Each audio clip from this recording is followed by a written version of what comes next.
البارح ما فطرتش مليح ورقدت بكري. نضت نص الليل جيعانة وحبيت نعمل سلطة سيزار اللي تسميت على واحد طلياني اسمه سيزار كارديني.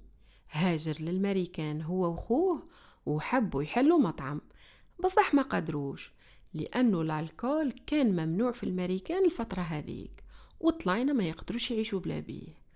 ولا راح حل مطعم صغير في المكسيك وسماه مطعم الإخوة سيزار.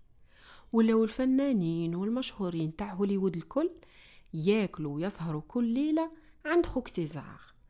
واحد النهار ما بقى عنده والو في الكوزينة وما لقاوش يطيب، ولأنه سيزار ذكي كيما سكينة راح خلط شوية خبز مع سلطة خضرة وزاد لها شوية فخوماج وخلط الفينيغريت بالبيض الني، وهذا الكل داروا في عرض لايف قدام لي كليون اللي عجبهم الحال وحافظوا لا غوسيت ليه.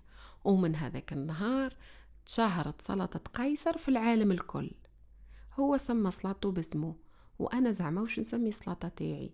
سلطة الامبراطورة مثلا.